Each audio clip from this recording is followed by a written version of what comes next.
I love it when I do that. Isn't that great? Anyway, Extreme Gaming Podcast, episode 233, June 13th at 8 p.m. UK time. And we are here on the show with... Hi, it's Trev at the Trackway. I'm so sorry for my amateur colleague. I apologise. Even the best make mistakes. Who else have we got on the show? We got myself there. Matt, also known as Irish Guardian on Twitch. Good to meet you guys. Hello. Hello. I'll be with you guys again, I should say. Ooh. And you've got me. It's Captain Curly, or just Curly, depending on what you like to call me. I'm here too. Woo woo. Yeah. Great. Isn't it nice to have these two back on, especially... I say especially because he's not been on in a very long time, Mr. Matt, aka Irish Garden, who was on at the very, very start with Nick and whoever else, and Jansen and whoever else was on at the time. It's good to have you guys back. Good to be back. Captain Curly wants me to talk about the coffee in my glass. Yeah. We definitely need to You mean address this? That's not coffee. He's pretending. It's iced coffee. It's Baileys and vodka all together. It's nice, slightly better, but still, something gives me the ick. I get massive icks from this. A quick thank you to Mr. Matt and Nick for the 2 subs during the intro. Thank you, guys. Yes, the Extreme Beard. I love that name. Extreme Beard. Yeah, it's even better than your old name if you think about it. Like, it really is. Yeah, I think so. I think it is. It's true. Anyway, as well. if anybody wants Extreme football. If anybody wants to submit questions that you want us to answer or mess up royally, just go ahead and put it in the Gen Chat room, or you can DM us. And if you're not in our Discord, you should join our Discord. And if you're listening to this, just do a little quick search out there for Extreme Gaming Podcast Discord, and I'm sure it'll come up. And then join the Discord. We have a lot of fun in the Discord. We not only talk about games, we talk about computer hardware, we talk about entertainment. I have a little entertainment room of my own. Trev has a Trekway thing where we talk about Star Trek, we talk about sports, we talk about other stuff, fun community polls, all that garbage. Nonsense as well. If you would like to join, yes, and if you would like to join us, please do, because we can talk about this stuff all the time then. Also, if you are a member of our Discord, or if you join quickly, we are going to have a Discord social night coming up this coming Saturday at 7 p.m. UK. Or for people in the US, that'd be more like around 2 p.m., depending on what zone you're in. But it is coming up this Saturday, so join the Discord. People that are in the Discord, you can go ahead and, if you're listening to the podcast, sometimes some things go on here that you don't see. Lucky. Anyway, of course, if you want to subscribe to us, you can on Discord as a Discord sub, or you can also subscribe to us on Twitch at any point if you want to. And, of course, Curly added in that Curly totally rocks. Okay. Was it Curly though? So, maybe it was Matt. We don't know this. Oh, that's true too. You really don't know. He rocks. Anyone with access could edit the document to say that I rocked. Could be, to blame me. There's actually a way to find out, but there's no time for that. Great. See the social night. Quick. See the social night Saturday. I'm really fortunate that it doesn't. The Euros is on at the moment, and for those that either don't like football, or not from Europe, you might not know what it is. It's a massive footballing tournament, and he's waving. And it doesn't interfere with either Scotland or England on that night. Sorry, Matt. No Ireland this time, mate. Next time. So it's usually the other way about. It's usually Ireland makes it, Scotland doesn't. Yeah. So I'm glad no one's playing significant on Saturday. So please try and make it long if you can, guys. You don't need to drink alcohol. It's optional. We used to have it during the COVID times, Gray, and it was just shenanigans and fun, and we play silly games, and we're going to try the Jack. What was called those party games, Jack? Jack in the Box. Jackbox. Yeah. Yep. There's a few different games. Or is it called Jacked Up? I don't know. Yeah. Cheney, I'm going to ban you. I'm going to ban you, man. I'm telling you. See these comments? They're rude. It's a good thing I love you, man. I didn't get real bad. I only got spicy. Cheney's comment. Oh, Cheney. Okay. Yeah. Good thing I love you, man. Wait, for our people out there in the podcast world, he said people actually care about watching Scotland. Yeah, something to do with course, Photoshop when they take Most it of over. the time, yeah. I don't either. So I'm with you. Anyway, Actually, moving on. as a side note tangent, like we always do, I was looking at YouTube, and up pops this thing that said Scotland in 4K, and I go like, oh, that's pretty cool because Trev's a good friend of mine. I wanted Makes to see the what place look Scotland looked nice. like. Did you see me with my backside out the window when the cameras were going past again? The Google Nah. Map guys. I'm really sorry about that. I thought it But was the- like a cat. I'll tell you what I thought was pretty cool from what I watched, besides being in glorious 4K on my big 55-inch TV, was the fact that the size of Scotland is really only about over here the size of North Carolina or something, one Oh, state. it's tiny. And yet there was- UK's tiny. But there was a lot of cool stuff, man. I was seeing some really nice mountain escapes and some really nice views off of these huge cliffs and stuff. I don't know what you call them, but Probably it was really cliffs. gorgeous. I enjoyed it. Yeah. So Funny that's enough. my bucket list thing to get over and visit all you guys when I can, It's because a I'm in South beautiful Florida. country. So. But anyway, we Vice should get on versa. to what we're supposed to be talking about. The last couple of weeks or so, there's been 3 major game showcases that come out, generally speaking, every year. There was the Xbox showcase, which of course includes PC, as well. There was a Summer Games Fest, and there was Ubisoft Forward. I watched all 3, but the clear winner by a long shot was the Xbox showcase. There was so much material in the Xbox showcase that we'll probably be talking about it on several different future podcasts because there was a lot of good stuff in it. One of the things that really impressed me is there was so much stuff and a lot of it is all going to be on Xbox day one. Almost every trailer that they showed of whatever game it was all day one on Xbox PC Game Pass. So, or for that matter, the console pass, it's all the same. So I thought it was just so good, guys. I don't know what you guys saw. I couldn't believe it. It was just one thing after another, and they kept on going day one, day one, day one, day one. Yeah, I was There quite several- surprised. Yeah. And there was several world premieres too that they showed as well. So that was all like impressive. What did you think overall? Anybody wants to chime in? Don't talk all at once now. Yeah, I know. I was just waiting for that. I didn't want to be so polite there. That's the first time I've ever seen like, oh. We're too used for Extreme Bearded to be jumping in that we wouldn't be able to. So we're kind of like holding back. We're like, whoa. Well, how about you, Matt? You go We're first. not used to it. I thought the lineup was actually pretty awesome. I thought it was kind of like there was a lot more than I expected. It was, I don't want to give too much away. I was impressed. You can say what you want. It's okay. Yeah. One of the things I do realize is now we see that since Microsoft has been buying up studios, we see the massive amount of stuff they have. The only thing that's cool is, PC Game Pass still is around 10 American bucks a month, and if we're going to be getting all those games day one, that's going to be crazy. You just be able to play. Yeah, it's worth the money pretty much. Yeah, you're actually getting your money's worth. Yeah. And I think Trev, you had a theory though about all the stuff that they showed and what's going to happen with Game Pass. Why don't you talk about that? Yeah, it's a good theory because I generally think it will happen at one point. I'm surprised it's not happened already. So as Gray says, all this stuff that Microsoft do, if they own the studio, basically, it will come to Game Pass. They are pushing this so bad, and they're not putting the price up, at least of the PC Game Pass, which Gray says is 10 doll hairs or £9 for us, which is cracking value. Like Doom is going to be on Game Pass day one. Like that's just phenomenal. COD day one Game Pass, but it's going to be in all tiers, which is phenomenal. The little caveat with that is COD on Xbox.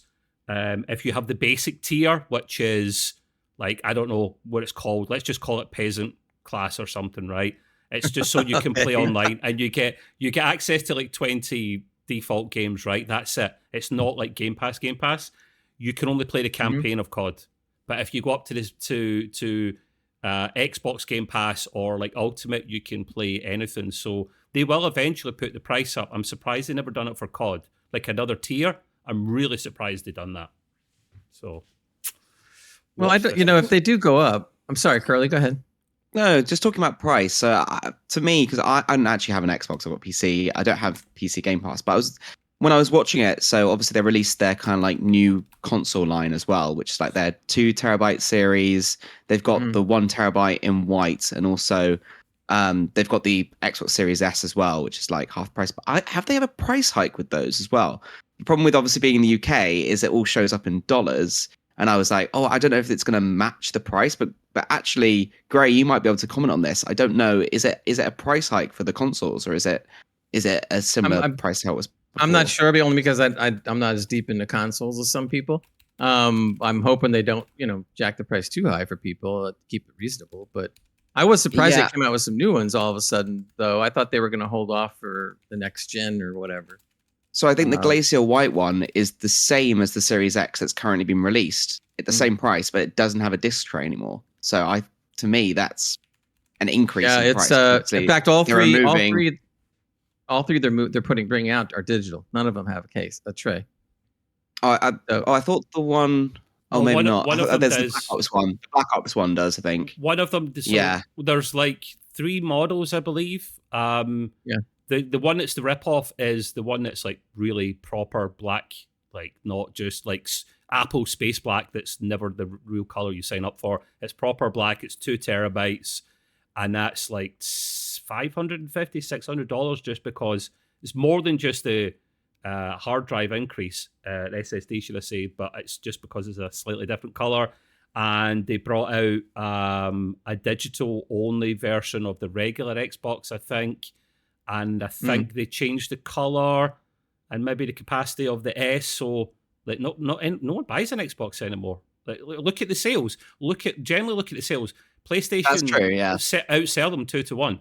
So Microsoft know that they've absolutely screwed it up since Xbox One generation. So they're now just trying to build on their software because that's what Microsoft are best at.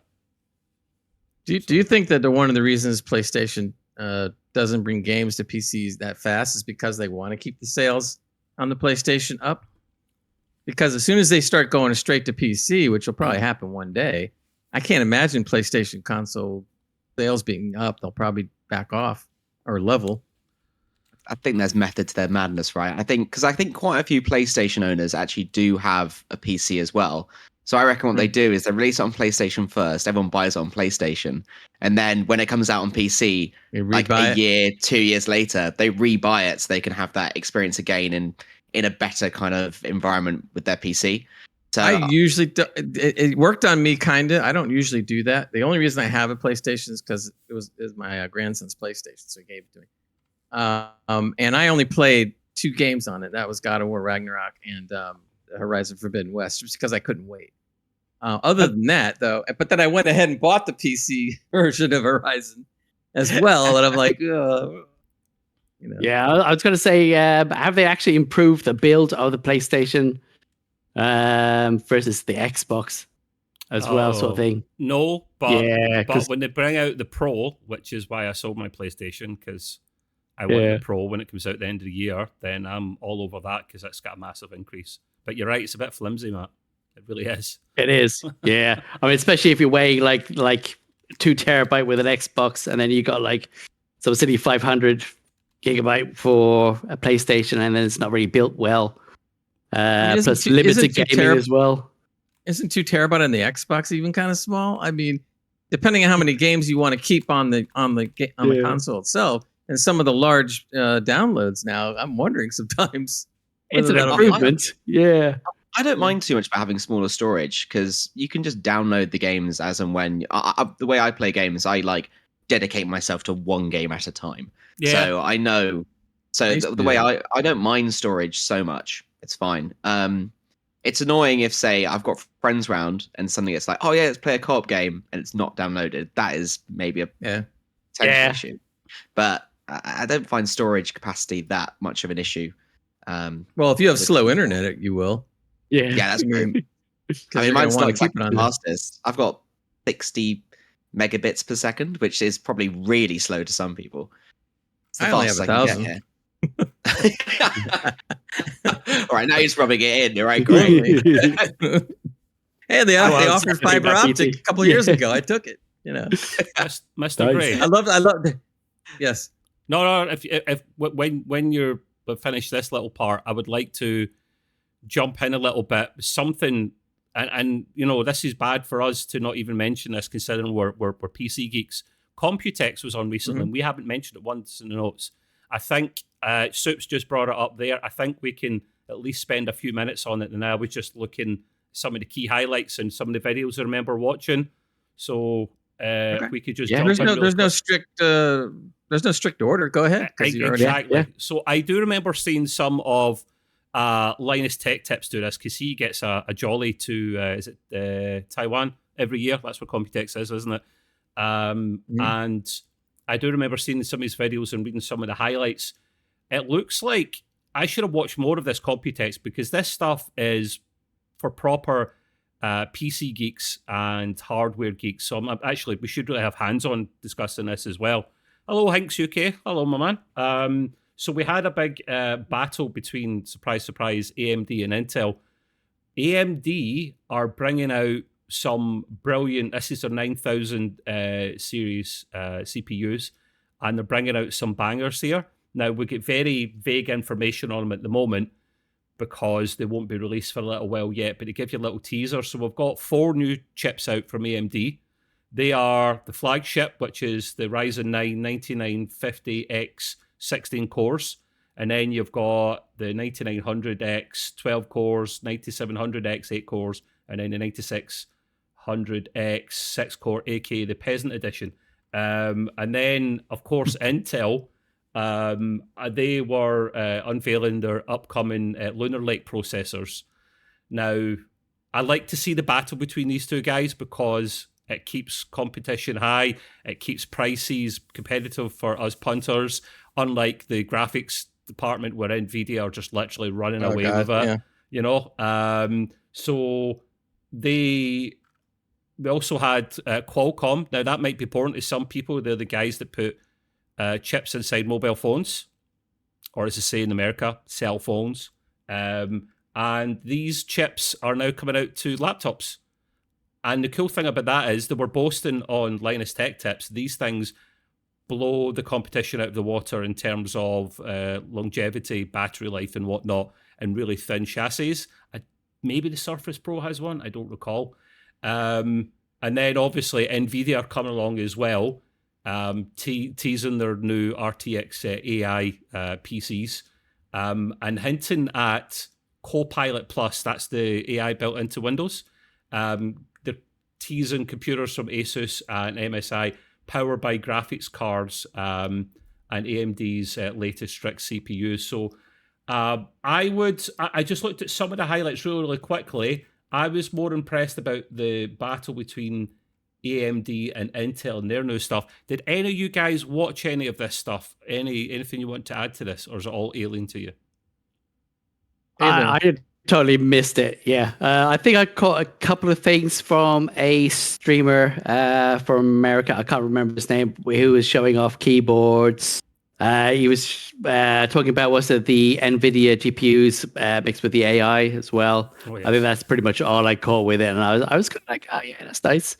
But I didn't really follow it as thorough as I should do. I think it because I was just like, it's because we all got our PCs and we're not buying anything new. Well, exactly. It was on before the Summer Game Fest stuff, right? I think it was last week or 2 weeks ago or something. It wasn't that long ago. Yeah. So it was a while. Yeah. I was on holiday. I was distracted by other things. I missed it, and I wouldn't normally. Katrine makes a good point. They never announced this, right? Remember this, the 3DX chips that AMD have got, where they actually build on top of each other in their CPUs. I don't know the technical term for it. It's really, really good for gaming. I believe Mago from Hell at Hans has one of these in the last gen, and he raves about it until it didn't work. I think it was his motherboard. Sorry, that's still it was the motherboard. AMD. No. Partly they're rumored to bring out the latest version of the 9000 chip soon, within the next few months or so. I hope so, Katrine, because that was a beast. And as Soup says as well, it sounds like AMD are not going to try and compete with NVIDIA top specs 5090. They're probably not, Soups, and it's really disappointing because literally Hans will have no kidneys left because he'll fork out whatever he needs to do to get. He's going to sell other parts. I'll leave that up to your imagination. Testicles. I think he's done with kids, so I'll leave it at that. And that's the 5090. But I see where is Hans when we need him, Gray? Because he is up there. Like he knows more about this than anyone else. His testicles. Apparently, he'll be on eventually. The 5090. He's going to sell his hands. The 5080 is going to be crap. Oh God. Where's the Graham Norton right button, eject button like that right now? No, remember, boys, what Hans was saying about the new series of NVIDIA graphics cards? He said something like, "Is the 5080 going to be dumbed down?" Was that it? From if I remember correctly, from what Hans was saying, he was saying there wasn't going to be a card really worth it except for the 5090. Yeah. He said he's hearing that the specs on the 5000 series aren't was going like to be a 2% difference, if that. Yeah, it was extremely small. And I thought he said even one or two of them were below a little bit. The 4 Series 4000. So it's apparently like the 3000s that we don't talk about. Exactly, they're directing you into the 5000 or the 5090s. They're going to buy one, spend a lot of money. Yeah. So, well, meanwhile, they trade back and forth with the largest company in the world between them and Apple. They can't give us a break, of course. Yeah. Well, what happened to Intel? Intel. Well, I thought weren't they going to do their own GPUs? Well, they did. They are. Then they were pants. So yeah. And they don't Pretty support much. anything older than DirectX 12, which is madness because yes, all new games are made in DirectX 12. Finally, it took them forever to get from 11 to 12, but also a lot of people play old games still, guys. Apart from Greg, because he don't like any of that 8-bit, 16-bit stuff. So, but some of us do, and that was a problem because Intel didn't play well. But no, they are focusing, I think, more on their CPUs, Matt, because this Lunar Lake stuff is supposed to be packing more of a punch with lower memory draw, which is going to be useful for the mobile Windows gaming stations. What was it called? The Claw from MSI? Although that's a bit of a flop. I was reading reviews on that. That's a bit of a flop. I don't know why. The Claw? The Claw. That's what it's called. It's a shit name. I know. It's a really shit name. Okay. Yeah, that's all I can think of is the toy. The toy from Toy Story. The little alien. Oh no, the Claw. But is there anything which like a 4090? I just got Jim Carrey there. The Claw. Oh, Do you know? Is there anything that like 4090s can't handle it? Like max frames, like unlimited frames. Sorry, like highest resolutions. Like, is there any reason to actually get the 5090 right now? Alan Wake 2 and Ark Survival, because Alan Wake 2 is broken, I think, and Ark Survival, the Unreal Engine 5 version is optimized as Gray's hairline. So, leave it all over the place. Yeah. Actually, he's doing all right hairline wise for 66-year-old. He's doing well. That's not the graphics card's fault, is it? It's more kind of like, as you say, it's the way it's been optimized. Yeah. So I'm not sure if I could fork over $2,000 or pounds for a GPU that's going to only increase it slightly, which might be patched out in later. Yeah, wait for the 6000 series. Oh, next week. I'm completely bummed, guys, because I was peer pressured and bullied by my colleagues, peers, and friends into buying a bloody 4000 card because they all got one. And surprise, surprise, they're probably going to bring out the 5000 series at the end of the year. I was hoping till next year. Hans, you know what you did. Be ashamed. Gray, you're his accomplice, not as bad. And Matt, well, you're just always trouble, man. So what can I say there? Well, you fell for the prank. I had to mention one thing that you had brought up, Trev, when you're talking about the advancements with the chips and mobile phones, etc. A couple of my friends are the only ones that I even do computer stuff with, for when they want to buy a new computer. Now, 2 of them don't really play games or anything, and they were working off of 5-6-year-old computers. So I had heard that they were doing smaller computers, utilizing some of the technology from mobile phones in these computers. And I was thinking I wonder what that's all about.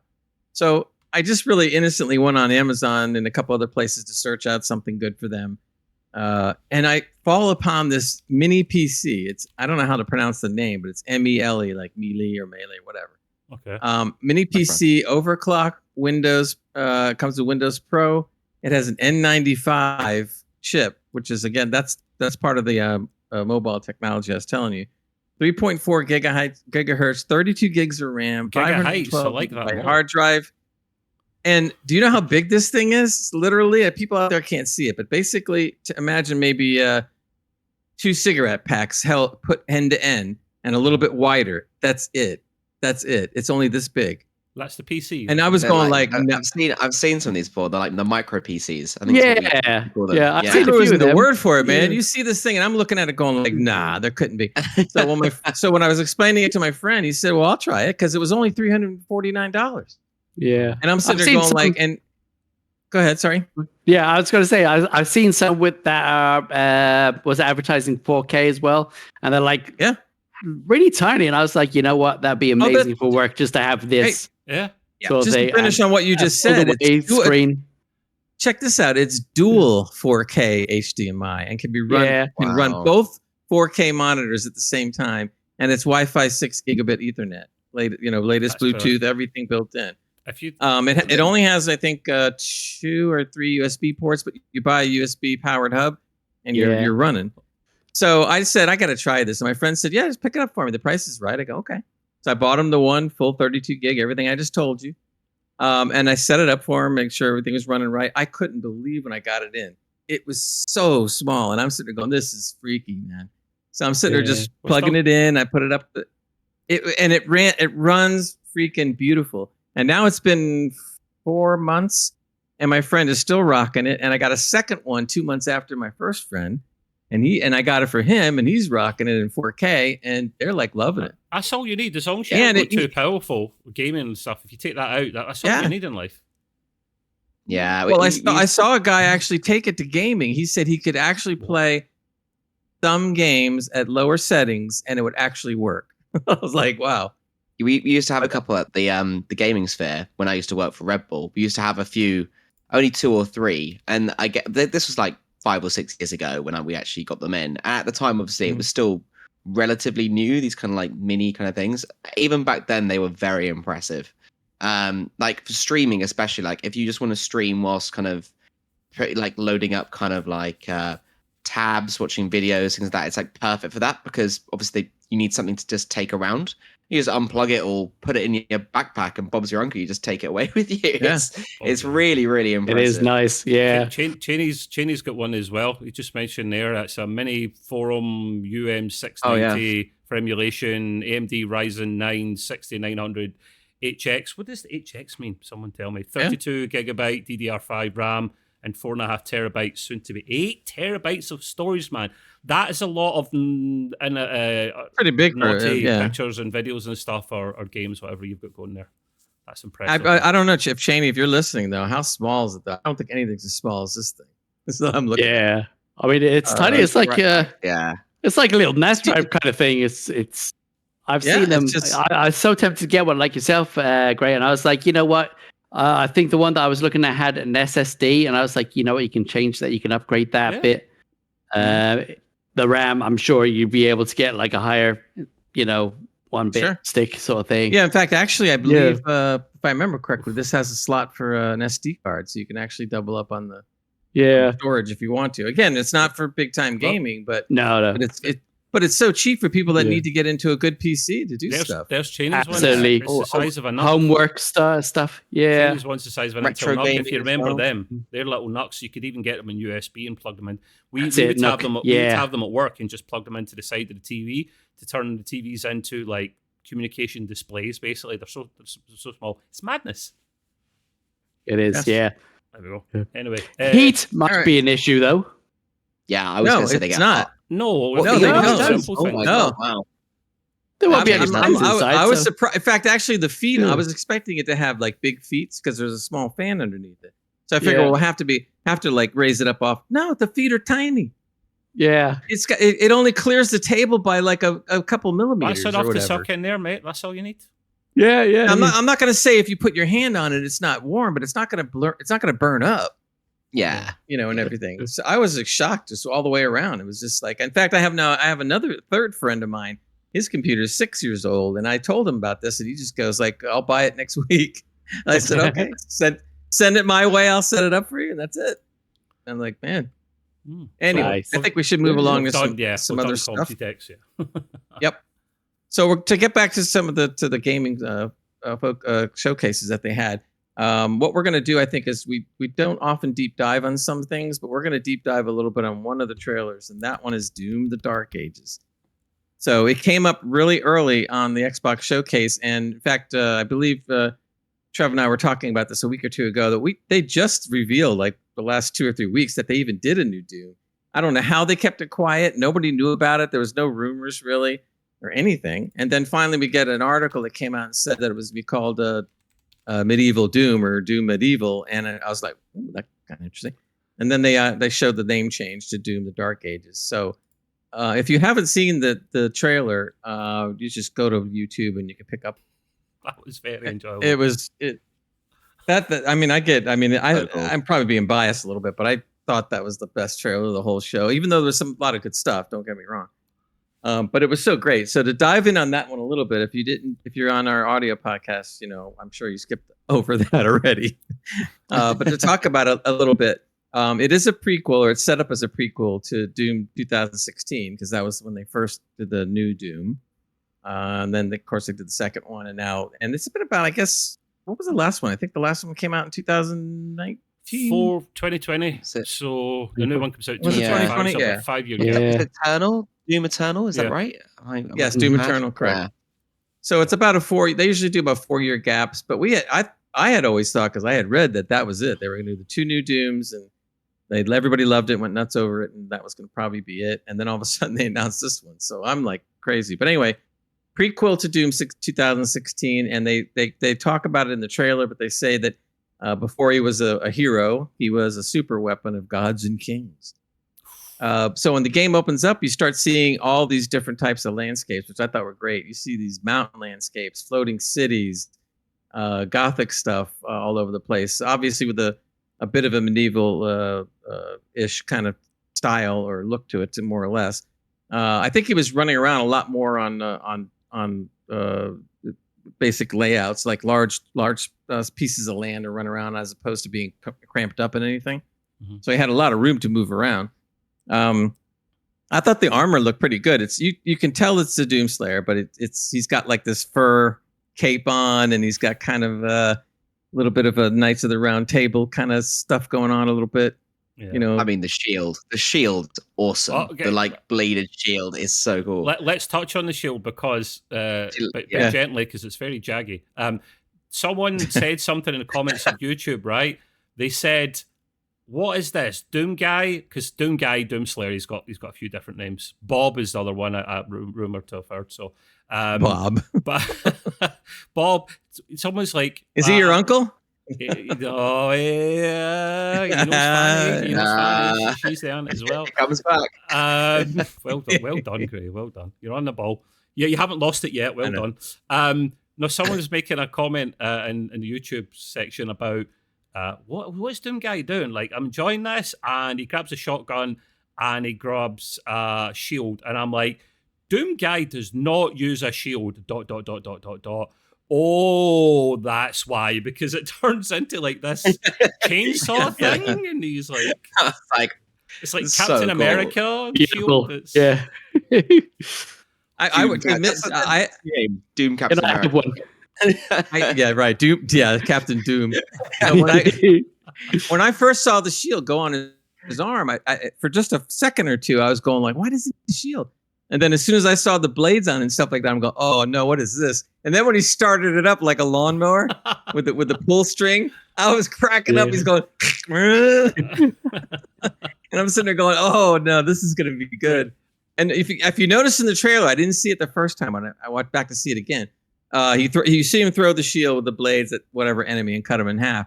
But the part that I thought was great was when he went to charge at one or two enemies, he charges with the shield up and just grinds them to pieces with all the blades. Oh, that's beautiful. They just go plume and splatter all the demons are gone. I'm going like, I want to play with this one. The reason you see more space there, people are, if you watch Digital Foundry, I adore that. For those that don't know, they cover the latest hardware in games, and they go into detail for geeks like me about performances and stuff like that. And they were talking about this teaser trailer, because that's all it is at the moment, they're like, there's a lot more space. And I'm like, yes, there is. And I think that's because they're changing it. I wouldn't say it's open world per se, but as Gray says, I think they're giving you a lot more space, because the last Doom Eternal was level based, which is what we all know and are familiar with. But then it locked you down whenever you got one of the Hell Nest things, like you ripped whatever that was out of the nest, and then it locked you down, and it was squeaky bum time. But now I think you get a lot more space to roam, and bring it on, man. Just I did like the idea of being able to just kind of spread it out and stuff, and you have more time to sit there and decide how you want to mangle the demons and stuff, which is always kind of cool. There is a mix, I guess, from what I was looking at. There was a mix of the demons we're used to, more or less, and then there's a couple of new ones which are pretty cool. So that's going to be neat, and we've only scratched the surface, so we don't know entirely. I thought the way they come up with weapons, I just love when they come up with these bizarre ideas for weapons. And I was having a field day when he brings up that gun, and I'm seeing the skulls appear, and I'm going like, what is he doing? He's loading actual skulls into the gun, and the gun grinds the skull up and shoots shrapnel out the other end. That's my boy. That's my boy, Bob. Come on, Bob. Yes. That was classic. And when you see him running, you see the next skull pop up in the chamber, and it gets crunched while he's shooting. And so I'm going like, so good. Only in Doom, man. That's just like, it was so good. And don't forget the nail gun as well. He had like a nail gun at one point as well, where he's like nailing enemies against walls and stuff, ripping them up. Epic, man. And there's a lot more weapons behind that we haven't seen, and we don't know what the skill tree is or anything like that. But the one thing I have to mention, I think we all saw this, that was just completely off the chain badass, is he gets into a giant exosuit armor to fight those really big demons, the really tall ones, and they even showed, if you saw in the trailer, he was hitting them with everything, and they were kind of getting stunned, but they weren't really going down. Did they not give him an uppercut? It was like a Tyson uppercut at one point. I'm sure that was it. Yeah, that was when he got into the suit. So he gets into a suit, which basically makes Doomslayer about twice as big, both in more height than and twice width. as big, mate. He's the size of one of those horns, Elvis. Like, I'm saying at least. And then you see this thing just give a punch to one of these demons, like you said, with an uppercut in this suit. Oh my God, that got me crazy. That suit was absolutely stellar. Why have you not had that all this time, Gray? I've actually been wanting that for the longest time. Whenever you see one of those beasts that big, I'm so much for being a Doom geek, I don't remember the guy with the horns, like the ultimate beast, the bad guy at the end of Eternal. Whenever you see him, I was thinking, it's really hard to take him out. So you have to like think outside the box and try different things. But now you can actually match the guy, and I'm finally after all this time, you're bringing out a bloody suit, a mech suit. Finally, yes. And you're gonna go toe to toe, and it's not like a typical mech suit. This is like an Iron Man armor kind of thing for Doomslayer. Oh, yeah. I mean, it was great. But then you didn't think they could top that. Now that was still the best.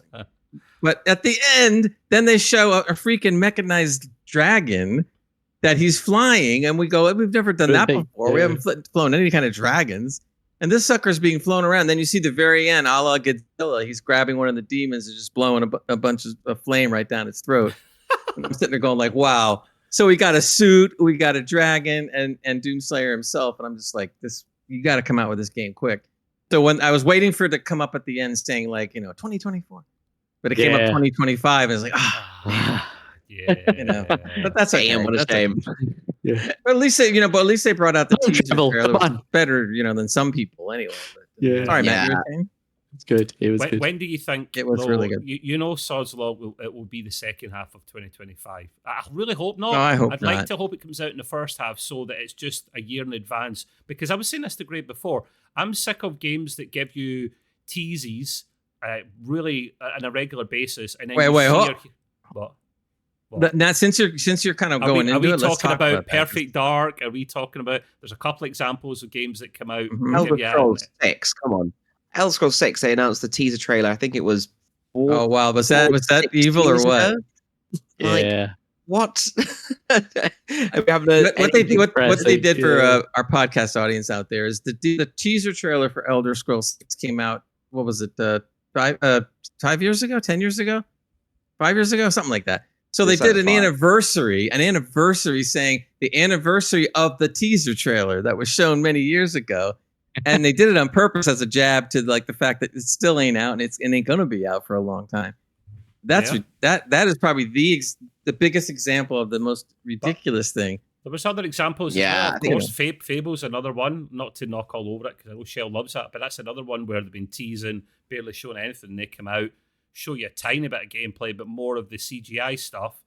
And we've got 2025 at least for that, don't we? So that's at least going to we do. Then. So at least they got a date on it. Jesus, I mean, we were waiting all the time for that. But to give you an example of one of the trailers, like Trev was just saying. State of Decay 3, which when I was looking at it, and I'm not really big on zombie games, but when I was looking at this, I was going like, that's pretty cool. I think I'd like to play that. No date at all when it's coming out. None. And I'm sitting there going like, wow. The last you heard of this was 3.5 years ago, Greg, that they announced it, and then they went radio silence for a while. Yep. And the rumors out there is 2025, 2026. So I'm sitting there going like, so why are you showing us such a great trailer and you're just going to 1 or 2 more years at least. It's like, oh man, it's no good. And like you're saying, Perfect Dark was another one. Perfect Dark actually looked kind of cool because it was like off the wall a little bit. And there's like no date then. And I'm like, it gives you a glimmer of hope when you actually see like in-game footage. I'm usually like, okay, so they've actually started working on the actual world itself. If it's kind of like a teaser trailer that's all cutscene, I'm like, we have no idea. This could be. We have no idea. Like, have they even made the engine yet? Is this just like? I got to give Xbox credit for one thing during the showcase. Almost every single, I think it was every single trailer they showed. At the bottom, it would either say in-game cinematics or in-game and cinematics. Yeah. So I really thought that was a good. They didn't have to do that, and I thought that was a great thing that they did because. Then I could actually know that I'm because we've been playing games a long time, so we kind of know the difference between the two. So you see the cinematic, but then you see the gameplay, and you kind of get it. So it was nice that they did that. I thought that was impressive. Except for the guys who bought it the day before, but we won't get into that. Oh no, we don't talk about that anymore. they feel very embarrassed. The last thing from my end to touch upon on the Doom reveal was we cover like most of the main highlights, and we agree that it looks absolutely brilliant, and it's day one Game Pass free. So and it'll come out it's coming out on PlayStation as well, but it'll be a $80, £70 game. You know it will be. So a lot more people will jump ship. They're not stupid. They know what they're doing. Yeah.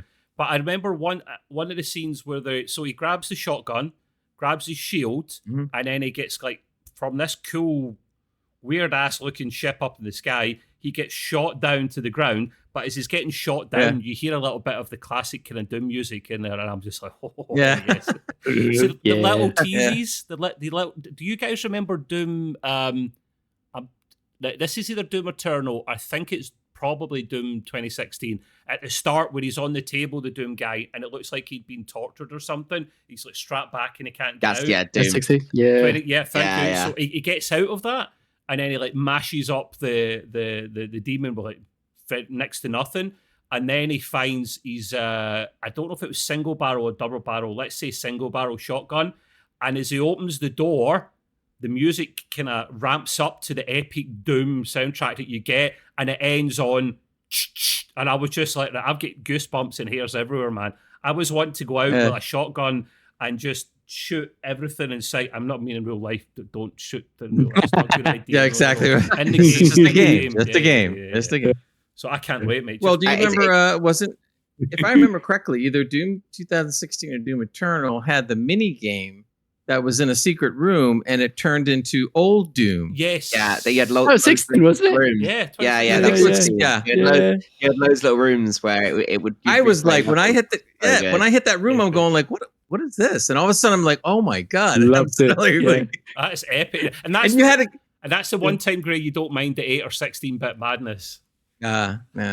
Because I used to play the crap out of that game because back then it was like, what is this? I mean, there was nothing like that back then, and it was just like glorious. And nobody even thought about coming out with a game that gory back then. It was just like, oh, this is great. There's a few times I'll make the exception on the 8 or 16-bit thing, but that was just. So that was great. And you had to go through the mini game in order to get out the other end to get back to the real, or whatever. It was weird as well though, because your character model was still like modern, and everything else was like old school. So you're kind of like, oh, what? It's like juxtaposing what's actually on your heads-up display. I love it when you do that, Curly. Mario's done it as well. I'm sure Super Mario Odyssey done it as well. When you went 2D in a section around the column. I love it when you do. do. Nostalgia. I love those kind of things when they kind of mix the two together. I also love Doom. The original Doom is so good, especially as you say, that beginning part is so. I remember that bit so well as well because I was thinking like, okay, so there's gonna be a cutscene to like establish the story. He's strapped into the chair. It's like no, just immediately breaks out and you just straight into the action. It's like less than a minute, straight in. And let's not forget, so good. Doom can be running anything. I think people have even ran them on displays on like refrigerators and bloody Casio watches. Like it's the most. It's a game that can run on almost anything. That's how good it is. So quality. Someone played on a printer. Like you got those little printer screens. Yeah. Like they play on that. It's madness. It's even worse. Oh, yeah. The other thing we should touch upon that you kind of brought it up a little. It is also one of the best, if not the best, optimized games ever done. Oh yeah, because those two Doom games were so perfectly optimized. It's always high in Linus frame rates, Tech everything. Tips. He always uses it as his game that he uses for testing because it's one of the most optimized games ever. Gray, you have a comment from Gazbeard. I think only you should read it out. I think it's only fair. Hold on. You not got it on screen. I like this game as well. It stopped scrolling because it was never mind. It stopped scrolling. Okay, here. Don't tell me you were too young to have played Wolfenstein 3D. Of course I played that. I remember all that. Sure. That credit to Wolfenstein, it was the OG FPS game before Doom. That was beautiful. And Gray and I loved Wolfenstein until Youngblood came along, and I can't stand it. They literally shit all over that game and ruined it with two teenage daughters that just were not. Not only did they ruin it, but they didn't even bother putting a new game out anymore. They weren't Blasevich, the main guy. He was the cool guy. He was like two little girls. I'm like, nah, go away. But yeah, sorry, I'm going on a massive tangent. Doom. Well, that's another example of how when they remodernized the game, those Wolfenstein games were great. And I wish somebody would go back to that and do it. Wouldn't you just love to see like id Software that does the Doom games grab Wolfenstein? Ooh, they could do something.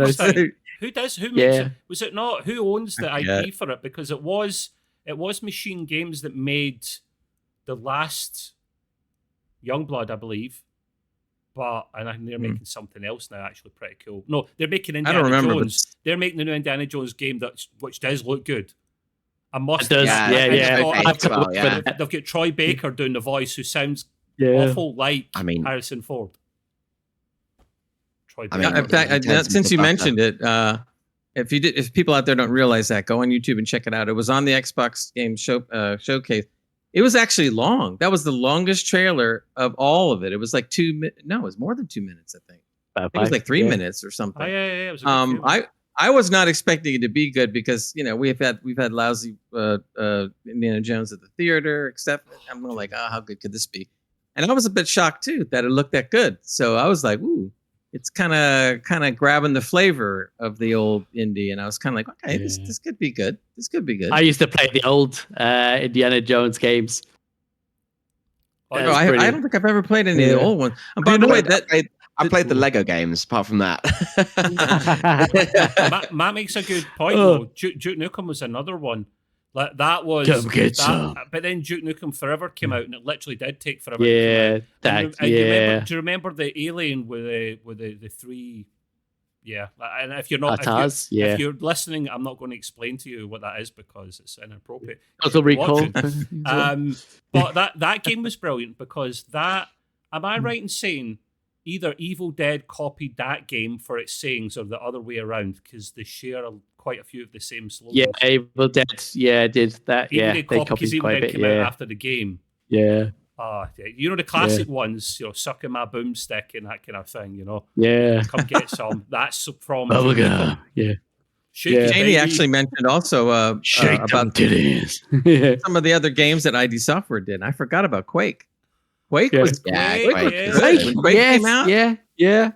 That was a great game. Wow. Really enjoyed They it. remastered it. They remastered 2. Was it 2 recently they remastered? I'm sure they did. They've remastered recently, within a few years, maybe. Yeah, it's been a while. for Quake, I think it was, wasn't it? Make a new Quake. So You know the what? first 4 or game, 5 years. I mean, Quake What? kind of created the esports scene. It was like Yeah. literally one of the first Quake was massive the games of all time. first FPS multiplayer game that hit it big time, if I'm right in saying. Yeah. Wasn't the big conventions QuakeCon? Wasn't that named after that game? Right? Yeah. Yeah, they used to do a big Yeah. thing. It used to be a big deal every year for a Is little that, while. is that no? Is that the event that id Software run every year, and it's based around their big main games? I believe are they the ones that do Quake as well? Yeah, am I wrong? Yeah, that's what I was talking Yeah, about. so right. so, they So run I'm thinking QuakeCon, but QuakeCon. it's Doom that they often cover rather than Quake. Yeah. And it's in there as well.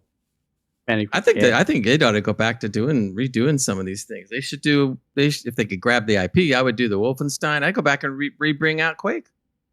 I think it's time for a new Quake. Yeah, I think they are doing. I mean- they are doing. They do. There's like Quake Champions and things like that. So there are like newer ones coming out, but I just don't think any of them have landed as well as like the originals. Like the Yeah, but- originals. Yeah. There's a huge those gap new between, Quakes- isn't there? Those new Quakes are more like just coming out like a new little DLC kind of a thingy, and that's not that exciting. I mean, I'm that's talking about true. ground up. Do a brand new ground up Quake game. I think that people would really respond to it. I think they would like it. Yeah, By the way, it's the fair. Indiana Jones and the Great Circle is the name of the game, and it is going to come out this year. Oh, so this is- Ooh. Yes, so we may not have That's too long interesting. to wait. Is that Game Pass? That must be a Game Pass one as well. Right? That's Game Pass. Yep, they won baby. from. So Nice. we'll definitely be jumping on this and doing a lot of stuff about it. So, Yeah. The other game which I saw, Get which your I was whip quite out. excited about, it. What was that? This game, the game that came out on the showcase, which surprised me entirely, and no idea this was coming out, and I love the series. Is the new Life is Strange game. Probably not for everyone. Yeah, I literally like that took me by shock. Like going back to Max, which is from like the original one, which is one of my favorite games. So I can't wait to That's play free that at the too. moment. That was Who a good posted- story. Matt, Yeah. was it you that posted that? That game's No, free or no, another game? that was who was that? Somebody else posted that, but I did mention it. I was like, oh yeah, I remember it. Oh, it was Hans that Yeah, it was posted free. it. It's free on Steam. I'm sure it is the original. Yeah, and Okay. I remember Wow. doing. Yeah, Definitely get it's a that brilliant if you can. story. Yeah, Did you guys see? There was a trailer towards the front of the showcase, and it was. I thought it was a really interesting looking game. It was called South of Midnight. Oh, you is see that that the one? one with the big I missed that. catfish? Yeah, they had the big catfish talking and the Batshit big crazy. gator. What drugs were there? They were on some of the mushrooms from Star Trek Discovery, weren't they?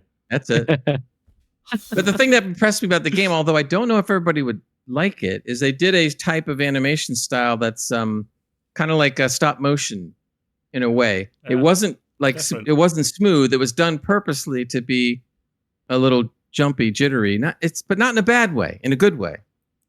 And I was looking at it going like, wow, that's kind of neat, but I just don't know if everybody's going to go for it. At first I thought there was something wrong with the trailer. I thought maybe something happened. It wasn't running at the right frame rate or something. And I'm looking at it going like, no, this is done on purpose. It's a stylistic choice that they made. But I thought the voice talents in the game were like really good, and it was definitely off the wall and kind of kooky. So look for that one, man. That's not going to come out till 2025, unfortunately. But still, I was going to say, cool. can we bring it up to have a look? Because I haven't seen it. I missed that bit. of the Yeah. When show. you go on, just go on YouTube or whatever, but do South of Yeah. Midnight. It's really interesting. It's the not other thing it's not a quick trailer to show Matt. Otherwise, I would. Oh no. It's like a few Okay, cool. minutes long, Yeah. you know. Oh yeah, no, don't do it. It's not that long. One of the things that they did show, and we wanted to make a notice that it's available now, is Fallout 76. Yes, Fallout 76 has come up with a DLC called Skyline Valley. Now, if you haven't heard about this, it's been rumored, several different times what was going to happen, but it is a real DLC. They're adding a brand new map, so it's off, I think, at the bottom right corner of the map. So when you pass by the sign, you end up going into this new area. It is also going to have a new quest line, so there'll be some new quests and stuff. So this is like a big deal to be expanding the map and giving another whole quest line. And you're going to be venturing in to see people from Vault 63, which apparently we haven't seen.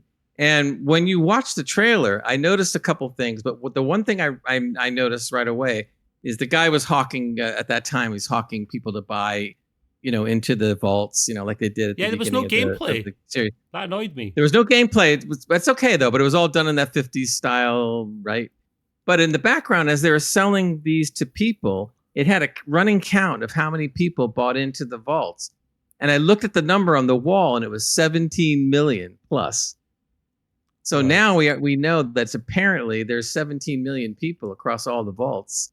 Maybe not all of them are alive, but that's a lot when you think about it. So that means the Fallout TV series will go for about 58 seasons, and then probably end at that point or whatever.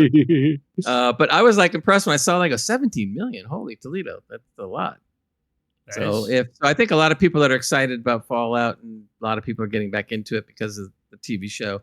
Yeah, I was going to say the series is clearly like skyrocketed its popularity again. And there's so many people that picked it up again. It's and they're happy that game is selling again. It's all found money completely. Yeah. So now that they're putting this DLC, that probably took some effort, yes, but not that much effort, right? And the DLC's out at the end of the year, isn't it? I believe it said later 2024. No, it's out already. It's out already. No. Oh, is it? Skyline. Are you sure, Greg? Yeah. Are you sure? I'll double check. Is it supposed to be out right I right thought now? They were. Oh, I'm maybe thinking of. It was out about either today or within the next few days. That's it. Right. Correct. Yeah. It's ready and available. So I was thinking of Starfield. That isn't on your notes, by the way. No. Yes, it is. Starfield Shattered Space. Yeah, Shattered Space is believe it's coming out this year. Either way, but they did show some stuff from it. I don't know what to make of Starfield because the hype was so big and the letdown was so big. That looked a lot better. That looked better in the original game. It looked like some Deep Space stuff. I was like, or Dead Space, not Deep Space. Nah. Well, I mean, granted, they've listened to the fans out there, and they have been making. Oh God, I think the count is now 100, 150 different changes to the game. Oh my God, it's No Man's Skies in disguise. Exactly. But it works. But I think I'm probably going to wait until the DLC comes out and then maybe jump back in again. We don't know if it's free or paid though, Gray. They never mentioned anything about that. The DLC, yeah. I think the DLC isn't. They don't say. It doesn't say Game no, Pass, they don't. so I think you pay for it. Yeah. I'm convinced you pay be for rude. it because when they were selling it at the start and there was different editions, you could be one of those premium plebs that literally got to play it a few days early for paying an extra 30 quid or dollars or whatever, and they were allowed access to the future DLC. I think that's what that is. So they're probably I think that's what it is too. And I don't begrudge to be honest that. with you, For the trouble that they had with that game, they ought to hand out the DLC free to everybody. Oh, yeah, if they really want people to get back into the game. Yeah, but if they want to get people back in the game, man, they need to do something because look, the reviews are still mixed at best on that game. I liked it. And I'm not saying it's a terrible. I'm not saying it's a terrible game. The only thing that the biggest complaint I had about it was just old looking. Their engine looks like crap. They should have come up with something better. You're old looking. It's still the same thing. Come on, man. Come on, it's great. I was expecting the next event. Great complaining about the graphics. Who saw that one coming? Oh my gosh. Look, man, if you're gonna sit there and count that too many pixels in that, I don't like it. I counted them. There was about 100. No. Yeah. The point is when you're looking at the games. When you're looking at the games and how good they look today, and you're sitting there working off a difference. 10 years old.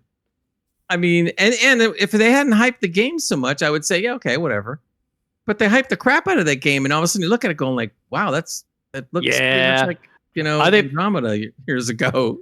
Yeah, I think a lot of people are just throwing like, oh, it's Skyrim in space, it's Fallout in space. I think it should have just had its own little thing. It's a RPG space, open space game, and just leave it as that and just not bring in your old titles into it sort of thing. And then it'd be a little bit okay. You know, it does have its bugs, and some of the bugs are actually quite hilarious.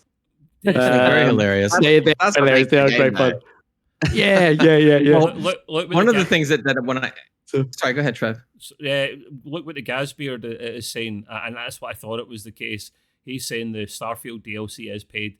You could prepay for it if you bought the early access bundle, and I know a couple of people did. Like I'm sure Comic did as well. I wasn't doing that just a few days early. I mean, what was the price? I think it was like an extra 30 quid or something. So if the DLC is that price or less, like say it's 20 quid, I don't begrudge that, because like Game Pass is about bringing out games. I don't think anyone ever said about you getting free DLCs. You pay for that shit, and I don't have a problem with that as long as it's good and it's good value. So, I don't. Good value is the highest importance there. You know, if it's decent price, then yeah. But if you're looking at like another 30 plus, nah, get out of here. I was going to say, talking about high prices, and we're going off a tangent here, but the Shadow of the Erdtree DLC for the Elden Ring is 35 quid. Like that free DLC is quite a lot. But it is a lot. DLC. Is it? Wow. Is it? The game costs £70 brand new, so it's half. It's half the price. I thought it was a 50 quid release, was it not? Or Elden? I don't think Elden was 70 because Elden came out a while ago. I'm assuming it's AAA. So AAAs will charge 70 on the consoles, or at least over in the UK. But you're right; it very well could have been, and it's been out a little while as well, so it's probably cheaper now. Yeah, I mean, 35 is a bit much. Yeah, for a DLC, it's quite a lot, but I think it is in itself like their biggest DLC to date. It's like another 50 hours worth of gameplay. So that in itself is like.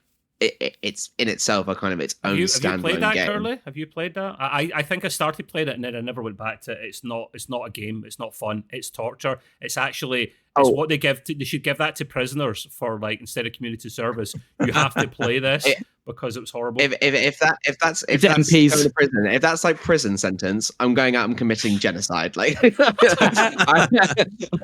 love enjoy that, mate. I to each their own. Like I'm not going to completely knock it. It's just.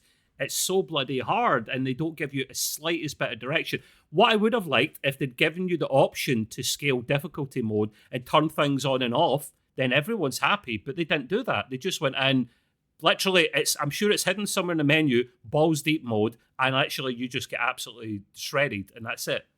So not for me. And the problem was I played about maybe 20% of the game or something like that. Yeah, I did enjoy what I was, but the problem was that I quickly found out the exploit. So I saw one exploit. Well, the thing is, there was an exploit where you could just pile up all the coins. So I'm sitting there going like, well, I'm doing that. It took me freaking hours to get enough of it, but at least I was able to upgrade myself. So, but here's the bad thing. I upgraded myself thinking like, yeah, okay, now I can mash some people. Yeah, I was able to mash maybe the first one or two enemies at the best. And by the time I got to the second or third, I was toast again. So I'm like, oh no. It's just I mean, the good thing about it is there's so many different gameplay styles as well, though. So you can do like magic, melee, like so they're to each their own is the thing as well.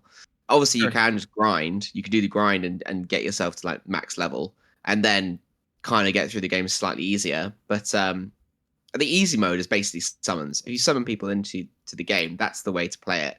On easy mode, like take on the bosses with multiple different people. Yeah, but I like the idea Trev said. There was a game, I can't remember what it was, where they had a lot of the things that you said, Trev, where you could set all kinds of parameters in the game. So I think that's something they should always put in, because they had ones where you could make it harder on yourself, or maybe you do more damage, or they do less damage to you. Yeah, it sounds like a cheat code thing, but the point is they put it in the game. And you could go in there and make some tweaks. I like that, because let's say you get really good at the game and it doesn't seem all that challenging anymore. You could go in and incrementally increase the damage that the enemies do to you. And then you make it, it's almost like you're making it a whole new game again. I think for certain games, not every game, but for certain games, they should put that in there. I think it's a good thing. Yeah. I agree. I guess to do that in Elden Ring, just take off all your armor. Not shrieking again, man. No. I'll tell you one thing. It's funny you brought that up, because I like when you hear these stories about people that do goofy things in the game and they actually were successful at it. I dropped an article in our Discord a while back where this guy found a mod where he was playing Baldur's Gate 3 to turn him into a wheel of cheese. And he played. But here's the thing that I thought was great. He played the whole game as a wheel of cheese, and he actually was successful. Wow. I'd see that. That's epic. Oh, man. Because enemies, all he had to sit there and do is just constantly roll away from the enemy. And then there was some kind of he said there was some kind of a special, I don't remember because I haven't played that deep into the game, but there was a special skill or something where if you do it right, and you're not doing much at all, that eventually you basically either bore the enemy to death or I don't know what, and you're done. And I was like, wow. But the guy had to have a lot of patience to sit there and play as a cheese, you know. It's like the people that play the fighting games and with a banana, and they sit there and go like, "Oh, the banana." That'd be too much for you. That'd be too much for you, Gray. You'd eat yourself because you literally love your wheels of cheese. Make it that comment. I'd have really sticky hand, and that's not good. It's such a cheesy comment. Moving on. Cheesy comment. There you go. Moving on. All right, let's move on because I know Matt dropped a couple of things in here to talk about, which are kind of cool. Well, so Matt, why don't you talk about this? You were saying the biggest or highest disappointment in a game. Yeah. So I was watching the show with Gray, and I think we were watching, what's that, Prince of Persia? Oh, so Ubisoft Forward. Yeah. And I was looking forward to the thing because I was expecting a lot more. And then they brought this, was a 2D platform. Side scroll. Yeah. And I just went, Jeep. Even the old ones were better. You know, they actually brought something to the game. And yeah, I was just looking at it going, you know what, we can't be going back to this kind of stuff. You know, it just seems bland. It didn't bring anything extra to the game at all. I think it lost its essence from where it was on console. We used to play that, you know, where you're, I think it was like Crash Bandicoot, where you're behind the character or, you know, and jumping from side to side and doing something. And then you have this. It works thing. for Crash, but not for. Yeah, exactly. Yeah. And I was just like, nah, this can't be right. Nah. Well, the other thing that bothered me too, Matt, was the fact that when they showed the cinematics look great. So I was thinking like, okay, I get it's a cinematic, but that means that maybe the gameplay is going to look decent. And then all of a sudden it comes up totally different. Exactly. Like, man. Yeah. I had the same thing. I was like, wow, this looks amazing. At the beginning, I was like, wow, this is amazing. Yeah, it looks like a movie. It looks nice. And then this thing comes and I'm just like, yeah. I mean, I understand that as a side scroller, I'm sure it was cheaper to make. And there's people that like side scrolling, but that game would really be good if they did it more like a normal, more normal game a la Doom or something that looked nice. Yeah. I mean, the originals really were more. Yeah, the originals were more than a side scroller, wasn't it? If I remember. Mm-hmm. When they, so I was just like, nah.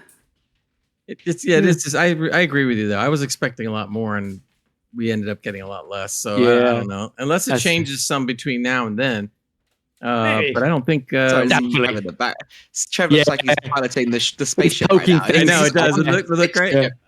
He's walking on the hull of the spaceship, polishing his ship. Giving it a little ship. Tough little ship. Yeah. For the only the audio listeners, Trev just came back, and it looked like from walking in, he's got a spaceship in the background. Looks like that. Yeah, he was spacewalking. Not any old spaceship, people. The most toughest, hardest little ship in the whole of all space and time. Voyager. Define. No, the Define. Falcon. Shut up, man. Behave yourself. What? The Voyager has better hull shields than that thing.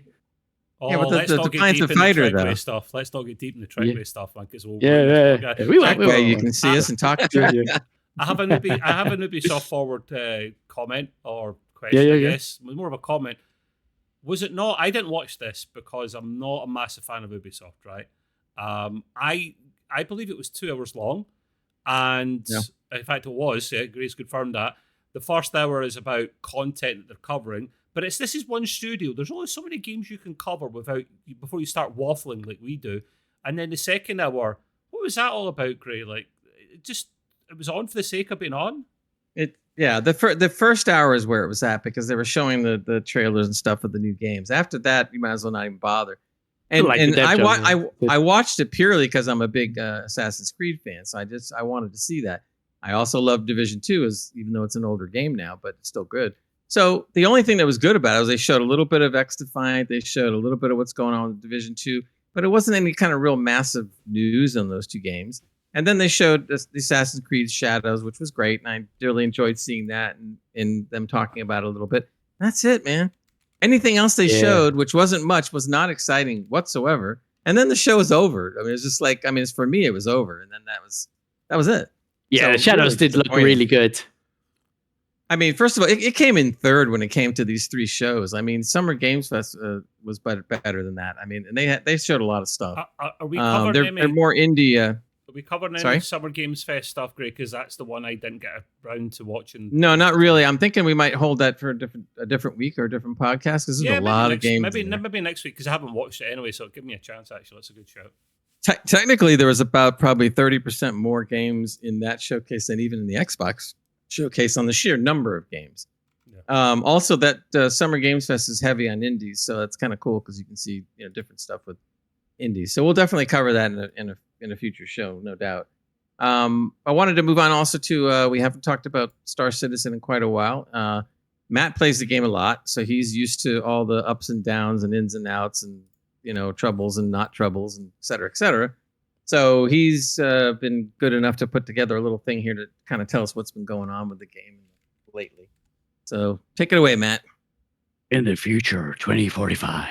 Not that far back. I'm sold. Yeah. So what's it? We had the fairly recent update of Star Citizen. I think it was 3.23.1. Which went well at the very beginning for me anyways. The first few weeks it went well. And then suddenly it crashed my whole machine. Oh yeah. It was terrible, and I thought my machine was crashing because there was a hardware fault or something. And I ended up nuking as Zippy from Star Citizen, one of the devs guys there. He was like, try this, that, and the other. And I was like, no. It's nothing to do with the firewall or anything. So I ended up doing a whole reinstall, graphics, everything, pretty much, to try and tweak it, sort of thing. Eventually, it was, for me anyway, the fix was not upgrading my graphics driver and Windows 11, keeping that previously to the... Not this recently, but the last. IT, man. Are you kidding me? Schoolboy error. Yeah, it was all blue. What? Don't ever update? Yeah. You Don't always update your graphics drivers if there's a update. problem with games. In fact, I always update my graphics driver as soon as it comes out. I maybe shouldn't, but they're supposed to be tested and verified. Yeah, but they're not. So don't do it. So I'm probably about 3 versions behind of NVIDIA. Jesus, which is working for the crash sort of thing. So it stopped crashing my whole PC. It's just crashed on that particular game, Star Citizen. Wow. So from there, you're not selling the game to me very well right now.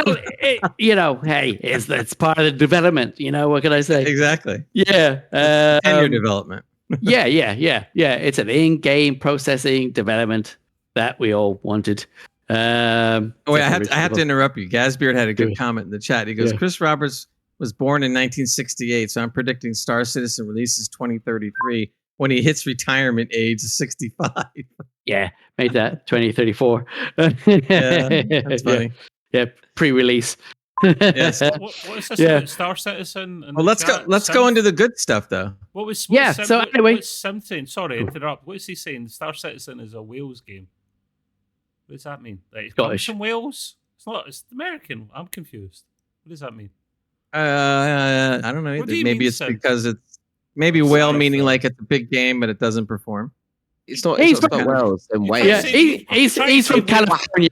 You try to say Wales don't perform. They're big, but oh, here we go. Whale equals people with money. Yeah. There you go. It's Californian term. Is it? A whale. Yeah. Only Californian apprentices will come up with that. I've learned something today, man. Thank you. But go ahead, Matt. Talk about the good stuff. So it's they've changed quite a lot. They've changed the engine, they've changed the graphics, they changed the gameplay, the controls. They've added a lot more to the game. I'm just gonna give you the basics because I'll be here all night otherwise. They brought in mini maps, which kind of works pretty well. I mean, it could still be zooped. Yeah, maps are good. I mean, you got your in-ship map, you got your bunker map, you got your compass thing, pretty much, which is good. And it all varies with whatever helmet you have, if you haven't got a helmet or not. You've also got a better inventory system, which works really nicely, especially if you're getting shot at, like myself, quite a lot of the time. I think the only thing is they have delayed the cargo update there, which is a huge part of it. So that's been delayed. They've got to add quite a lot to it and make it a little bit more there. But it's awesome. The ships in game, all the ships that you can get, you can buy in game as well as pledging. But I like the in-game thing better. Yeah, but the gate that was it. The prices for the in-game ships have increased significantly. Of course they have. Yeah, they don't have enough money, Matt. They need more. Exactly. Yeah. But this is in-game. You don't have to buy it. It just takes longer to get the money. You can buy them though. Yeah. Yeah, can indeed. Yeah. Well, first of all, they make them so expensive in the game. Let's face it, so that you'll spend real money to buy the ship. We all know that. It probably works out. You never know. That's marketing 101 right there. Yeah. So it's another free week as well as Alien Week. Right now, which ends on the 20th of June. It's the Zion. Yeah. The Zion technology ships. So yeah. You got the Santok Yai. Wait, say that again. The what? Santok Yai. Right. That's a ship name. What is in that whiskey you're drinking, man? Is there something? Is there like hallucination or something? Now,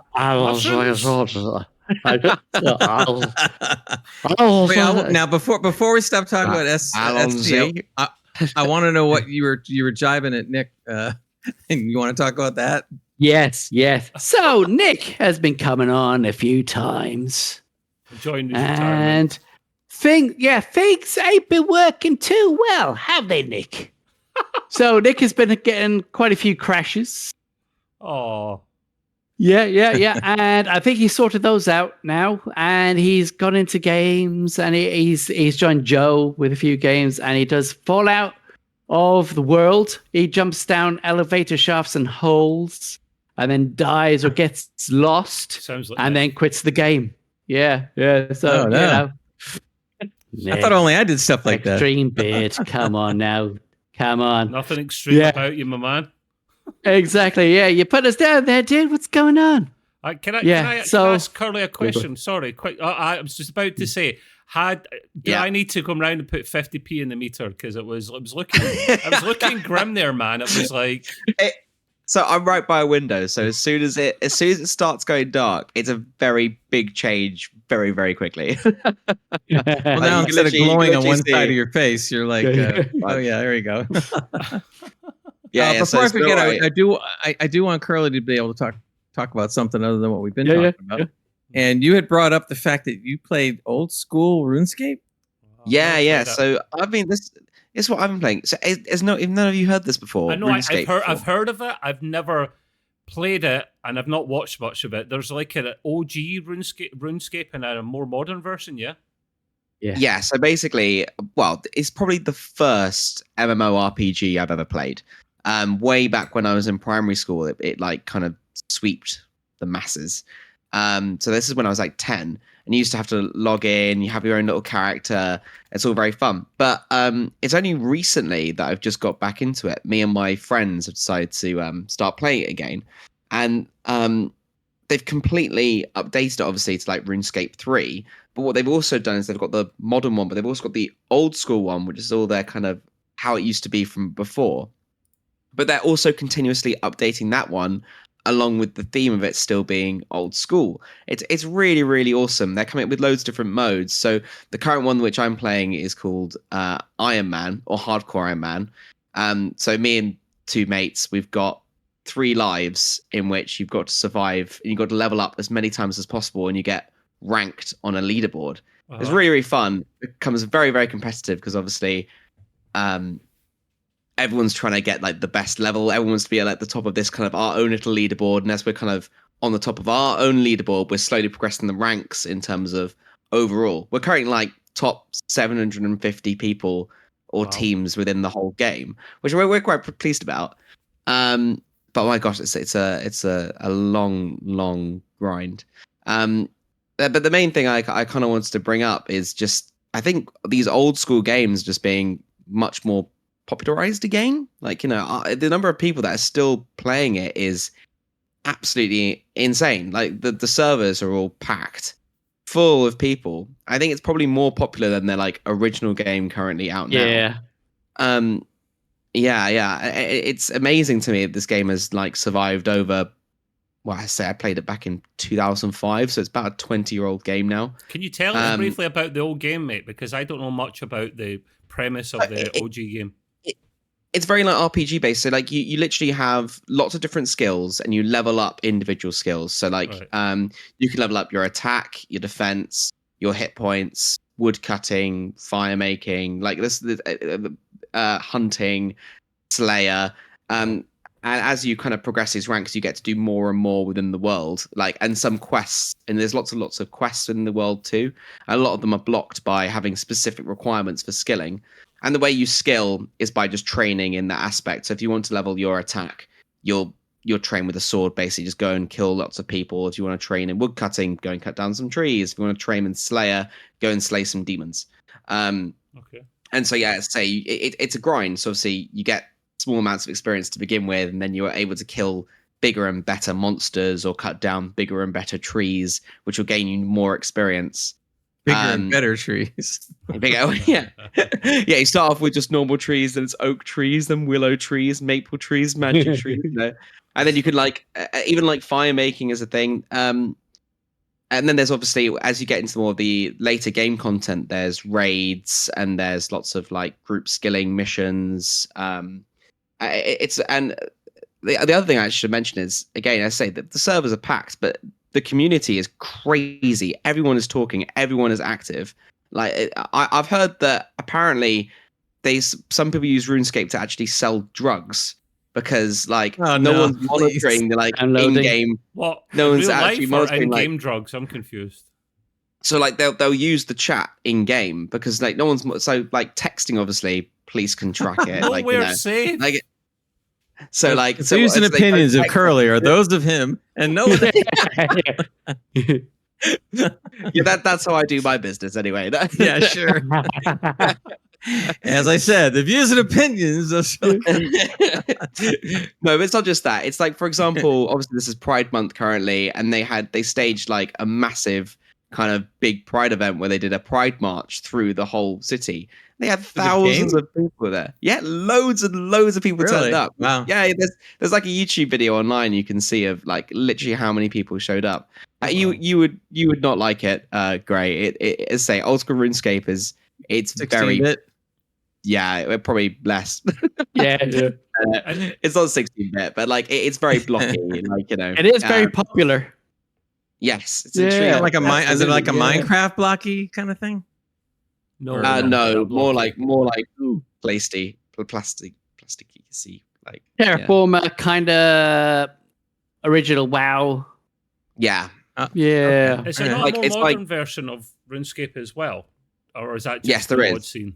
What's that called? No. No, I think that's just called RuneScape. So you've got RuneScape, which is the normal game, and you've got old school RuneScape. Old school, But I think old school RuneScape is actually more popular than the newer version. Yeah, because more people are stuck with the nostalgia factor, and despite the new one being like it's the same thing with World of Warcraft as well. They've now released the classic series of that, but more people kind of liked it originally. They've kind of now made it for microtransactions and other kind of things. I can't really talk about RuneScape in that way. I've not really played the updated version of RuneScape. I did very briefly, but it just wasn't for me. If RuneScape was first, why do they call it old school RuneScape? It actually should just call it RuneScape, and then the new one should be called New School RuneScape. I guess the updates happen, like as time's progressed, the updates have happened, and then people have been like, "This has gone too far. We want the original back," and they're like, "Oh, okay, we'll stick the old school one." But as I say, they're continually updating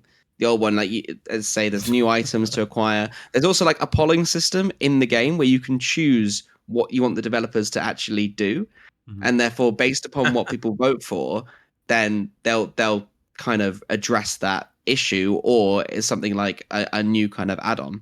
It's a subscription-based service, so it's like I think it's £9 a month if you buy it monthly. You don't have to pay for the original game, and it is a free-to-play game. Like the original kind of sector is all free to play. So if you want to check it out. A couple of comments in there from I don't know if Gazbeard's been taking a piss or he's actually been genuine, probably taking a piss. The modern version of RuneScape is called Letterscape. And then is it Scythe? Is that how you pronounce your name? He's coming in with Newscape. See, that makes sense. Newscape. Genius. Newscape is actually a really good name. I would think. Yeah, Newscape. that's a good one. Yeah. Remember, send all your checks to Scythe70 for that name. if you like Monty Python, there's so many references to Monty Python. Jagex, who developed it, clearly absolutely loved Monty Python. Oh, really? Oh, brilliant. Yeah, so Monty Python. So that's say them all. Say them all. Like you could insult someone like your mother was a hamster and your father smelled of elderberries. Yeah. What is your favorite color? Oh, yeah, we could turn this into a Python show real easy. Yeah, but that's just saying, like, old school games, they're still cool. Like, it's my original game. Yeah. They're getting there. Yeah. Hey, look, There's I'm still life for the old birds. That's a slice of the curly pie right there. And the curly pie. Jesus. I don't want any curls in my pie. No, thank you. It just sounds like a pie full of hair. Yeah. Okay. If So you get a pie delivered to your house, don't eat it. I just can't. All I can see is a pie, right? It's a curly pie, right? So it's a pie and it has a beard on it with a mustache. And the curly hair coming off of, something else. But yeah, that works. That works as well. Yeah, that could be. That's anyway. To go back to another game. 1415963. That's some of that. I can't remember. Sure, whatever you said. Let's wander back to Matt. Matt, you were talking a little bit about Arma. Yeah. So a while ago, Arma brought out a new test engine in Fusion for its enterprise of Arma for the new things that they want to bring across called Reforger. And I bought it a while ago. Figured, why not? Let me see what's going on there. Nothing was going on there at all. It's very much a community-based thing. Like there's nothing really. There's no story. There's no nothing. It's an empty space pretty much. So there's a lot of online gaming to it. A lot of people have brought in workshop things. They got the Daisy working on that. Mod lives. Yeah, so it's more of a mod thing than it is anything else to it. So I tried it again just to see, because a lot of people are bringing out videos showing these amazing videos of gameplay, and so I was like, maybe it's changed. So I went back onto it again, and I think Comic was going, interested in this. I don't know where you bought it or not. So I tried it again just to see what was there. It was just same shit, to be honest. Garbage. Yeah. It's, they got co-op stuff and multiplayer stuff on there. Unless you got something downloadable that's playable by other players on the workshop, then it's pretty much a waste of time, waste of money. And it is like the cost of it, I think it was like £40. It's definitely not worth it at all. Yeah, that sounds expensive. It is, because I was thinking, it's a proper game. It's not just like some sort of shit that I bought.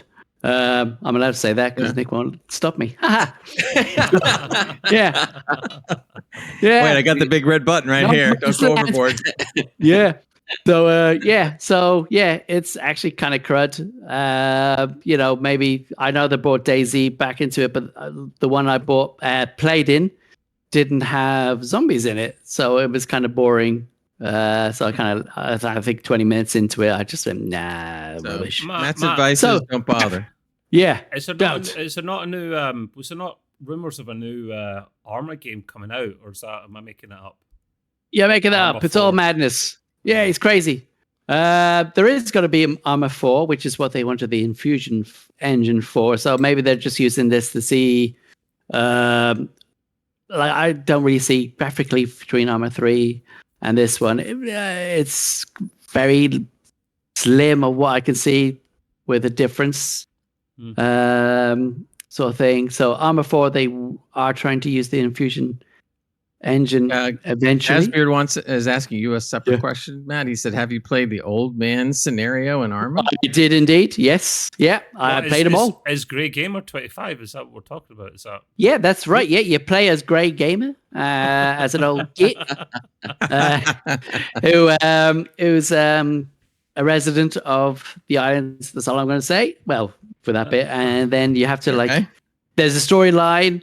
I think the original what's that, Operation Flashpoint, where you're this guy. I think it's the same kind of story tech to it, where you're that one person, and then you have to go off, and you're part of this guerrilla warfare style to take back your country. That would have been yeah. Yeah, it's quite nice. But I think the best thing in Arma to play still has got to be what's the one that me and Nick always play?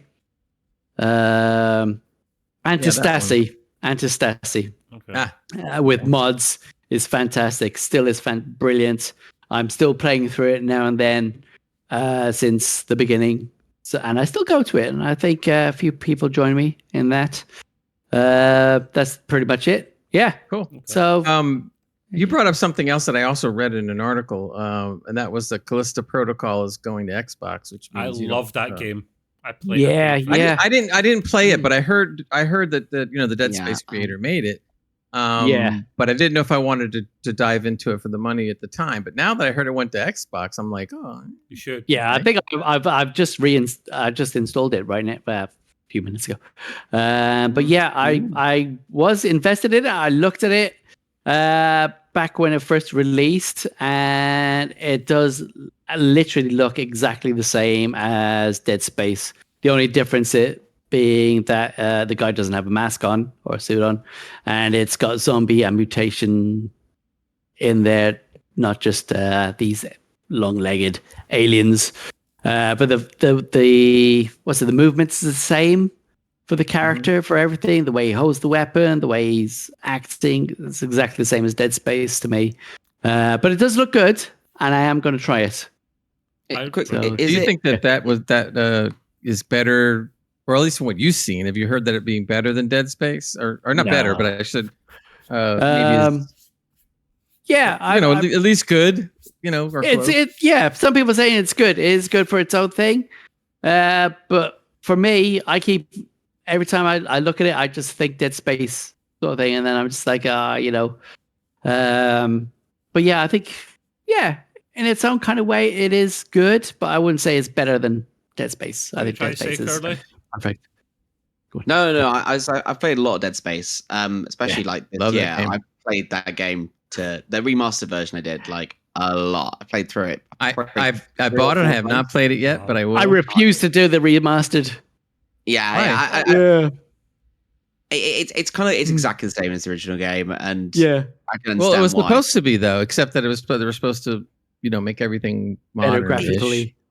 I loved the original game, so I wanted to get it again, and I'm so glad I played through it, because the first one when I originally had it, I played through it once, and that was it. I couldn't really remember the storytelling bits, but obviously one of the main factors of Dead Space was like shooting off the limbs, and that for me was like the scary part. Oh yeah, because you have them coming towards you, you're like going bang bang bang bang, like literally as they're coming towards you, and you just try to shoot off like changing the weapon orientation. Orientation. It's Casino Protocol is that to go to my question. I played all the Dead Space games, but the first one especially was the best. The second was pretty good. Second was really not quite as good as not quite as good as the first, but it was good. What are you talking about? There's only 2 games. There was no third. I know, but I'm saying a lot of people are saying that. I'm talking. I guess I'm thinking the remaster too now as well. So Of course, I was going to go back and play the original, but then when I heard the remaster came out, I was thinking like, okay, well, I'll play the remaster since it's so much like the original, except better. They changed a few things though. With the remastered. There's like an AI integration now where you don't know when enemies are actually going to come at you. You're never safe now. So if you're going down a corridor, there could be enemies spawn. Yeah. But I was mainly going to ask, so is it like a limbs kind of chopping off thing with Casino Protocol? I'm assuming it's a lot more basic. Yeah. Yeah, it's just a vibe. Okay. Yeah. Here's the thing, guys. I have Dead Space because at least it was. I think it still is available on Game Pass. And the remaster version, I was going to play that, but I got Callisto Protocol via the PlayStation Game Pass, and I played that, and I absolutely loved it. So I played it the wrong way around. I played that before Dead Space. So maybe that's the right way to do it. So when I get to Dead Space, hopefully I'll be like, oh, wow, this is even... I've got a question for you guys, though. Which one is more squeaky bum time? The first one. Yeah. Is it? Matt, you play both, I guess. Or They're both good. They're both good, but if you had to choose, I would go the first one. Yeah. First one's probably more squeaky bum time. It is, yeah. I'll get plenty of toilet roll in but there. but what you have to ask yourself is, since you played Callisto with the better graphics, do you want to play the original, or do you want to play the remastered? I would do remaster when I go. That's the one I've got downloaded on Game Pass, the remaster, because I want to play the best version of it, the way it was intended. Right. And it's like a director's cut, kind of. That's the vibe I'm getting from it. They've changed some things, but they've realised they either made a mess of before or they could have made them slightly better. That's the way I look at that, a director's cut. So I will play that. Yeah, there's more quests, I think, as well. I think they try and tie it in with second, third one. Or third one, sorry, what am I talking about? But yeah. On that one. There is DLC for the Callisto Protocol as well, which I would highly recommend you download, because without giving spoilers, if you just play the end of the game, you'll get to it and you'll be like, what? That is a disappointment. But then you play the DLC and it often goes on sale and you're like, okay, I would recommend that. So FYI. I'm definitely going to try it now that it's on Game Pass, because I want something newish that's like Dead Space, because they just don't make a whole lot of game. The only game that came close to maybe a Dead Space kind of thing was Aliens Isolation. Isolation. I'm never going to play that game. Great minds. I'm never ever playing that. I've tried a couple of times. No way is that fun and entertaining. Literally, I mean, I've never realized what the sensation is like to simultaneously shit yourself and have a heart attack at the exact same time. That's what that game is like. No. Why? There's only one feckers. I kind of like that, but the thing the only problem I think I had with it is because you're always trying to jump into lockers and things to escape the alien. It started to get draggy for me. So like I'm sitting in the locker for freaking ever. And I'm going like, okay, move, get out of the room already, so I can run into the next room and jump in a locker, or whatever. I found it a bit tedious at times. I was hiding under so many desks eventually, and like waiting for people to move out of the way. I was like, oh my god, I'm gonna die. And then you got your little scanner thing that's going bip bip bip bip bip. I was like, I can't move now. Okay, I still can't move. Yeah. I'm rather just staring at the desk. What you need to do is nightmare mode. Just do nightmare mode. Forget it. No. You'll be fine. You got no map. You don't have the motion detector. Scanner. You got nothing. Yeah. But one of my friends beat it. Some I know is beating it on with a steering wheel, like one of those like Xbox steering wheels. He says it's one of the fun. Yeah. Like you get weird controllers for things. Like he's beat it with a. I heard on nightmare mode that the alien looks at every single locker. It is very hard. Not safe. Yeah. Pretty much it because it's reactivates. It responds, I should say, to your microphone as well. So if you make a noise, either your character does or your mic does, it will respond to that as well. I'm muting my mic immediately. Yeah, so no way. It is brilliant. Yeah. Have you seen the comment from the Sound to Rock guys, the Gazbeard? I don't know if he's at the wind up or this is just the Gazbeard for you. He said, I'm waiting for a fight alien stroke zombies game that lets you take a clay pigeon launcher and load it with circular saw blades. That sounds a bit like a cross between Doom, the new Doom coming out, and Duke Nukem or something, man. There was I think it was Far Cry 6 where the guy cobbles weapons together and he had a CD or DVD. Yeah, that was pretty close. Slice your head Because he was shooting these DVDs, shooting people these razor sharp CDs coming out of his gun. Does he have comments as well, Greg? Does he not say things like, "Oh, that was the greatest set of all time"? Does he have slogans and sayings in that game when he's shooting people with CDs? Not really. Oh, see, that's what it's missing. It's a fun game. I love the Far Cry games too, but no, I didn't hear anything about that. I just thought the weapon was kind of cool. Okay. He also in Far Cry 6 he has a backpack that fires rockets. So he gets down on the ground and like kneels and just kind of leans over and lights it or whatever. Yeah. That's pretty cool. Yeah, but that was different, you know. And by that time they go, look, there's a guy on the ground. Shoot him before, you know. And then something, he's right there. What is this taxi sim we've got down here? Is that a wind up? Oh no! So yeah, a while ago there was this simulator game called Taxi Life, based around Barcelona. So the city or a person? No, only kidding. City, yeah, Arsenal. Yeah, so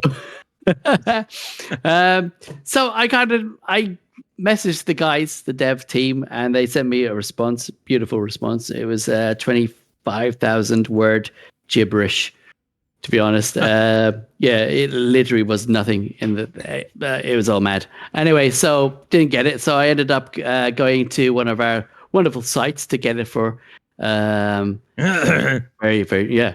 Anyway, yeah. We did what the English MPs would do. What's that? Yeah.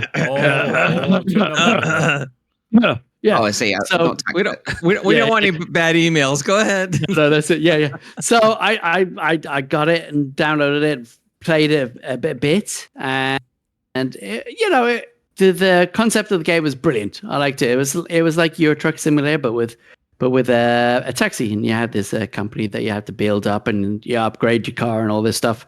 You go around, you pick up your guy, drop him off. Was it like the TV show? No. Well, yeah, I suppose you could do. Sounds like a dull version of Crazy Taxi. It is a dull, very dull version of Crazy Taxi. It is. You get to talk to your people that come in the back. You know, you can. Yeah, you interact with the passenger. You can talk to them. You can. They'll go. Oh, it's a bit too hot in here. Do your air conditioning, whatever, or your windows. Oh, I thought it was put on a bit of music. Okay. Yeah, so you got to refuel your car. Fix it up if it gets damaged, upgrade your car and all that stuff. But I think it's probably the worst one that nearly the worst one I could come across. Where I've seen people use the the wheel and all that stuff, and I tried that as well for driving the car. Yeah, It just doesn't seem to not for talking to the person, but you could. But yeah, I mean, you're not driving to dodge people. What do you know? Yeah. Well, you could. No, I didn't. I just went crazy on it after a while. So yeah, and it was very unresponsive. The car was like, even though you tried to turn slightly, it would just go whoa off to the side, and it was awful. It was really awful. Yeah. All right. I think it was £20. It was nah. Before we do finish the show, because we're getting late here, I want to do the quiz. This is what he calls the world famous Lord quiz. Of course, we're not going to dispute that because we can't. So, and he came up with 3 new questions. So I think I'm going to do it a little differently, though. I think I'm going to read the first one out. Everybody guesses, and then I'll give you the answer, and then we'll move on to the second one. Can you send me the answers now? I have the answers. Yes, I'm the only one who's going to reveal the answer. So, and I don't know what they are either. So I just wait until we all give up, and then I'll just go ahead and click on. Give you 20 quid. So okay, hold on. We'll give you 20 quid. So the first question. I know the answer. Is in Super Mario Kart, the first game in Nintendo's racing franchise, which of the playable characters has the shortest names? Oh, Toad. Okay, so Toad. I was going to say Toad. Yeah. In Super Mario Kart, the first game in Nintendo's racing franchise, which of the playable characters has the shortest name? Yeah, Toad. I don't actually. I only know Super Mario 64. I know I played the original, but Toad is a very small name, Okay. isn't it? I There'll think be Toad. someone Anybody with else? 3 characters. Any money, there'll be someone with 3 characters. I don't have a bloody clue. Yeah. No clue, Toad. And what do you think, Mac? Yeah. Toad. Yeah, Toad? yeah. Yeah. I have no clue, so I'm going to reveal the answer. And the answer Toad. is Toad. Ding, ding, ding. Hey, well done, boys. All right. Well done. Do I get win no the points. Do I get the 50-90? Yes, any day 2 now. of them. SLI. Yeah, I will get it to you. The only thing is it's missing fans. Anyway, Don't worry. And They a can buy them. GPU and a cooler and all right. This is a long question, so I'll try to read it quickly or something. Neil Blomkamp is a South African-born film director, Blomkamp. producer, and screenwriter, particularly known for his work in the science fiction genre. His feature film debut came in 2009 with a well-received District 9, but only Excellent. after a project to adapt a popular video game franchise fell through. Blomkamp was attached as director. What is the name of this franchise which debuted a character that later lent its name to Microsoft's version of Apple's Siri? It's Halo, I think. No. Oh, or is Okay. it? I rings a can't. bell. That I rings a bell, mate. That rings a bell. I remember District 9 was replacing a video game film adaptation that was coming out. I think it was Halo. I can't. Oh, that's going to annoy me so much. Well, look at the second let's part go. of the Well, clue. Look at the second part of the clue. We'll go with you. Later lent its name to Microsoft's version of Apple Siri. That's Is it is. It's Cortana. Oh, Cortana. So it is Cortana. Halo. It's It is Halo. yeah, it is Halo. It's Halo. Oh. Okay, so Yeah, everybody's Halo. agreeing with that. Okay. Yeah, Halo. All right, Yeah, I'm going to go yeah. along because I don't I know. wouldn't have guessed. Yeah, I wouldn't have guessed. Let's check it. Go on. Halo is the answer. Yes, Yes. boys, on a roll. Very on a good. roll. That's time for a hat trick. All right, let's go for the third. In 2008, the open world racing game was pioneered with the release of Blank Paradise. Fill in the one-word blank for the B Racing franchise, which kind of sounds like you might be tired from playing it so much. Burnout. Is it Burnout? Burnout. Burnout, yeah. I love Yeah, that game. yeah, That totally. is brilliant. It's carnage. Love it. All right, let's see what the answer is. Burnout Paradise. There you go. Woo, 3 for 3. 3 Yeah. in a Not row. bad. Not bad. Tip for myself. Not bad. Yes. Usually some of us get clueless. That was pretty good. Mr. People see it's Gray. better, All right, but, well, Mr. Gray, do you want We're to give gonna- people a teaser of what's happening next week? Or do you Yep. want to keep it? Yep. Next week, we're among other things that we're going to cover, which will be more games, more stuff from the showcase, etc. We're going to have a guest on. His name is Discord name is Triptych. He heads up a what's called Star Trek Fleet Operations, and the reason we're doing this is because we're going to be talking Trek games, but more specifically, if you remember the game Star Trek Armada and Armada 2.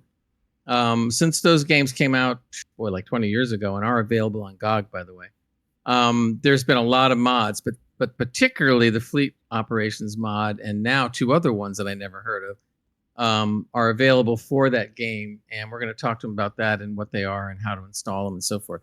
Now, I played the original games, and I also played the original Fleet Operations mod, and which was fantastic. So I haven't played it in years, so we're going to discuss this with him and find out what's Cool. up and what's fancy and what's new. So that'll be something.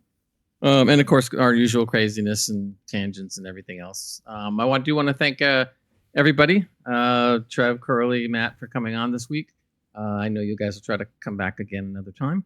And basically, we're going to close out and have everybody say goodbye, and we'll talk to you all next week. So everybody say bye-bye. Bye-bye. Thank you for having me. Bye. Thank you. Bye. Bye.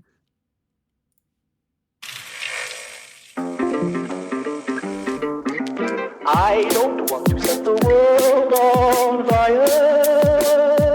I just want to start a flame in your heart.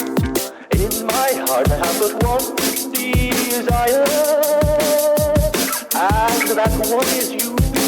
No other will do.